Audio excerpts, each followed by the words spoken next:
I'm joined now by Congressman Jamie Raskin. Thanks so much for joining. Psyched to be with you, Brian. So you have been focused on the issue of emoluments violations for years and years and years now. We have just seen the biggest example of Donald Trump violating that clause in the new reporting that just came out from ABC News saying that Donald Trump is going to accept a $400 million luxury jet that's going to serve as Air Force One and then ultimately be transferred over to him personally through his Presidential Library Foundation. First and foremost, is this legal? No, it's not consistent with the Constitution unless the president comes to Congress and asks whether he can receive this gift.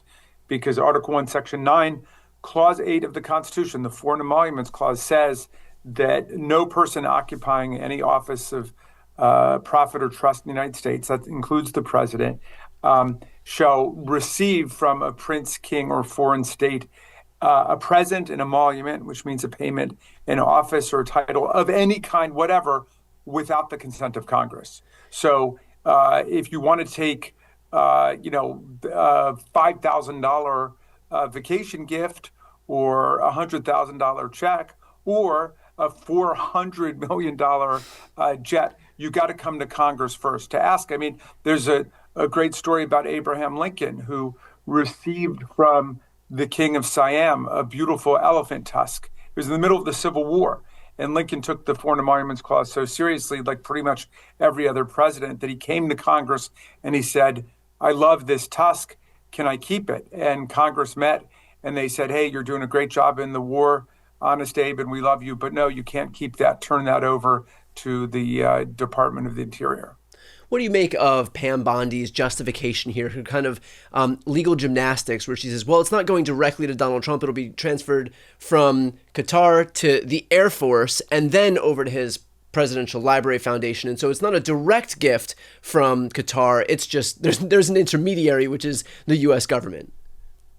Well, it is a direct gift from Qatar. The Qatari government is the one that announced it, and it's being offered to Donald Trump, who apparently is very unhappy with the state of Air Force One, but he's not getting the plane that he wants, or it won't be ready until 2029.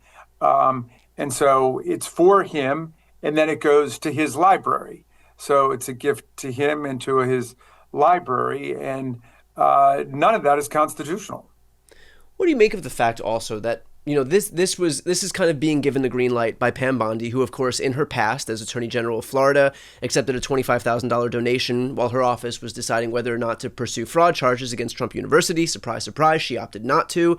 And she was also a paid lobbyist for the government of Qatar, receiving $115,000 per month. And so all of those things would suggest that this would be prime for her to recuse herself from this decision. Would you agree with that? Well, that's a kind of quaint insight you have there. Yeah. This administration doesn't even dabble in the ethical considerations about anything. They don't even stop at constitutional violations, much less something that's merely statutory or Right. ethical in nature. And I do fault the Democrats as much as the Republicans for this, because we saw this happening in the first administration.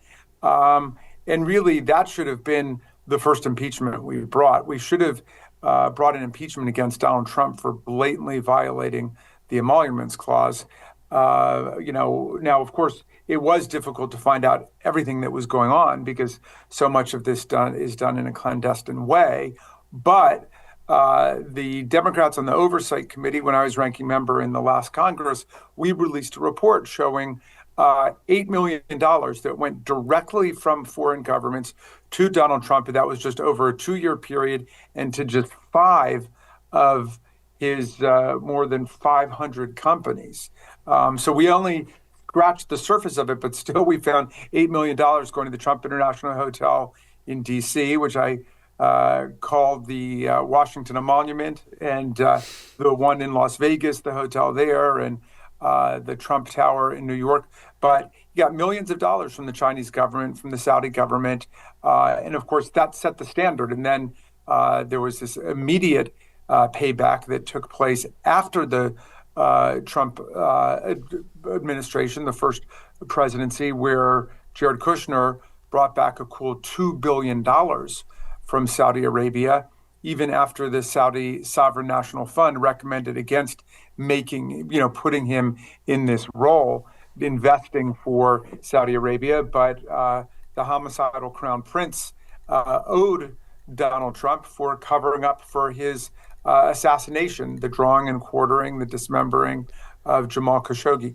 And Trump said, we saved his posterior, and they got paid back. But in any event, it was going on during the administration and then immediately after the administration, too. Well, I know that there's a reflex to blame the Democrats, but I do want to ask what the Democrats can be doing right now, what the Democrats should do in light of this. And I brought that caveat up at first because really the onus should not be on the Democrats to be the only adults in the room. Like, the Republicans are grown-ass adults who ostensibly also take oaths of office to defend, uphold the Constitution. And so it can't just be that we have to say, okay, well, what are you going to do to the Democrats and just kind of completely absolve the Republicans because their corruption is just so baked into the cake. But in reality, their corruption is so baked into the cake, and there is only one party that's looking to uphold the law and defend the Constitution. And so in light of that unfortunate reality, what is the recourse here? What can Democrats do? What will Democrats do? Well, I appreciate that. And I'm somebody who doesn't blame the Democrats because the Democratic Party is pretty much all we got. We are the party of democracy and freedom and the rule of law and Constitution.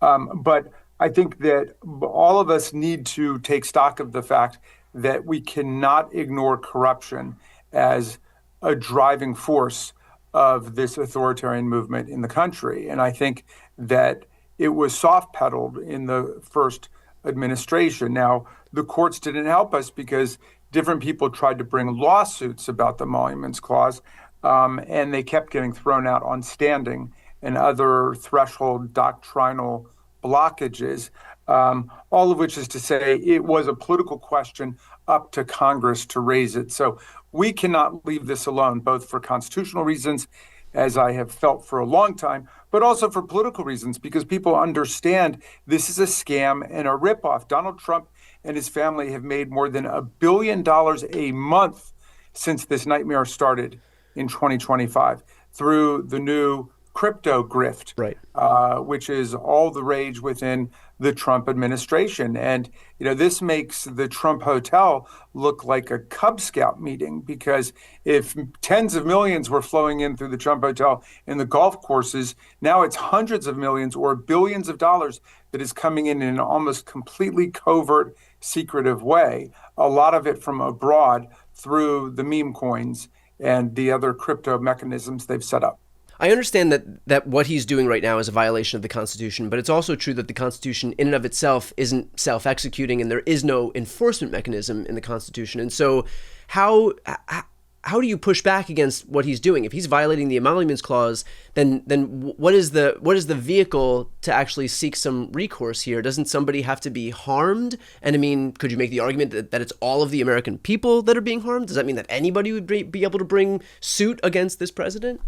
Yeah, well, unfortunately, the courts have rejected that approach. The courts have really repudiated the idea that there's a private right of action that any citizen can bring against violations of the Emoluments Clause. They're really treating it like a political question, which means it's up to Congress to act. And if you've got a compliant majority within Congress, then we've got a serious problem. So we've got to raise hell over this.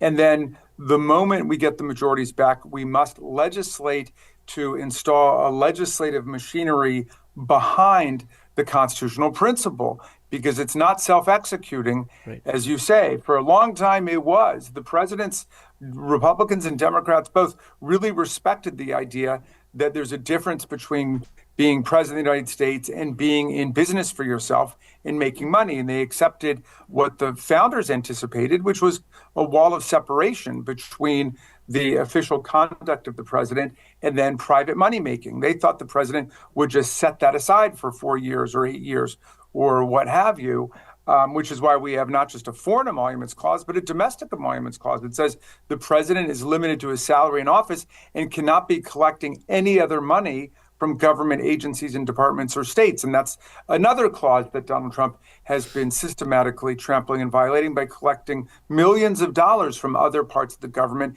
including the Secret Service and the State Department and Commerce and other agencies and departments that went and stayed at his hotels and golf courses and so on.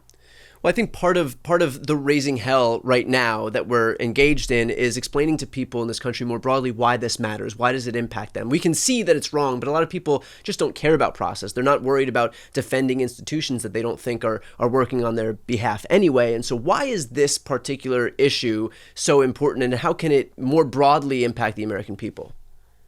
Well, there was an interesting book that I read during the first Trump administration called The Dictator's Handbook by Ulster Smith and Bruce Bueno de Mesquita, which tells the story of why corruption really lies at the heart of authoritarianism. Because authoritarianism is always about the rule of a small minority in society, of the wealthiest, most powerful people against everybody else. And so how do you motivate the people on the inside to stay engaged and to stay loyal to the leader? It's through corrupt grifts. And you can look at, the way that Vladimir Putin has his oligarchs, all of whom are billionaires, and he gives them a franchise. Right. He gets a kickback, but then those people prop up the system. But what that means is everybody else is getting ripped off.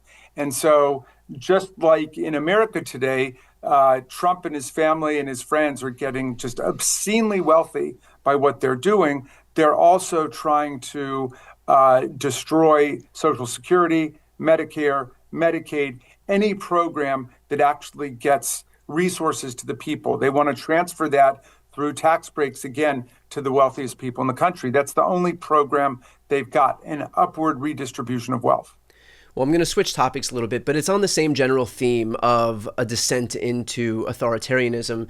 And that is this idea that was floated by Stephen Miller, that the administration is going to look into suspending habeas corpus, which is basically what prevents anybody in this country from being disappeared by our federal government, being held without any due process. We've seen that play itself out to a degree with these legal residents, with Kilmar Abrego Garcia, who was sent off to El Salvador. But habeas corpus would prevent the rest of us from really suffering that same fate. I'm going to throw to a clip right now of Senator John Barrasso.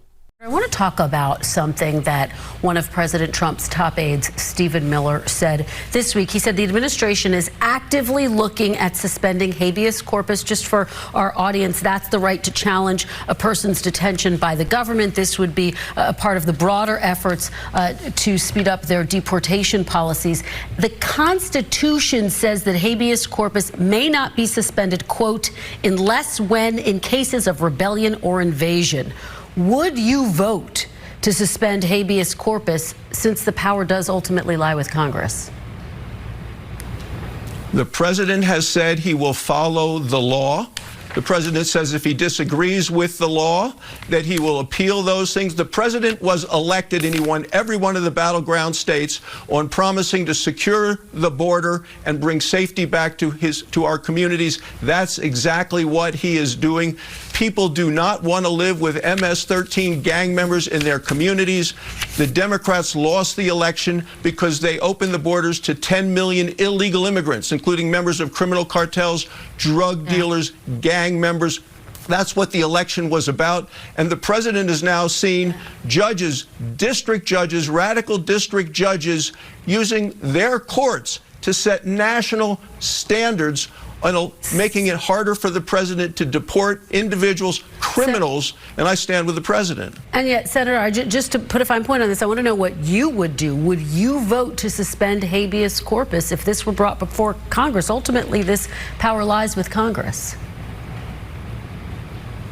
The president said he is going to follow the law. He was on with you last week. He said he has great respect for the Supreme Court. He said he expects the Attorney General to do the right thing, and I expect that the president will. Can you just give me a yes or no what you would do, though? Would you support suspending habeas corpus? I don't believe this is going to come to Congress. Okay. What I believe is the president is going to follow the law. He has said it repeatedly. So, Congressman, that was Senator Barrasso basically leaving the door open to supporting the suspension or elimination of habeas corpus. And of course, he throws in all these justifications like Donald Trump won the election, which is apparently some mandate to be able to go ahead and suspend the Constitution. Can I have your reaction to what Senator Barrasso said? You know, it's curious to me, this libertarian authoritarian flip that you see so many of the right wingers doing, because when a Democrat is president, they pose like they're big champions of freedom, and they're always accusing the Democrats of trampling on people's privacy rights and liberty rights and threatening habeas corpus and threatening martial law. The minute they get into office, it becomes clear that's what their program is. And then these, preening libertarians suddenly become the most hardcore authoritarians in the world because it's all about power for them. Look, Congress has only suspended habeas corpus during wartime. The Civil War and World War II were the two major times when this happened. And in fact, President Lincoln originally tried to do it by himself, and the Supreme Court rebuffed that.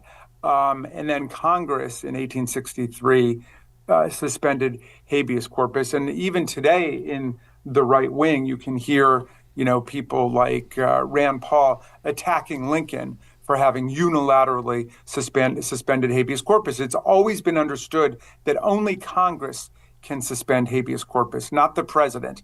That, no matter how bad things get, that is a congressional prerogative. But Congress has only exercised it during wartime.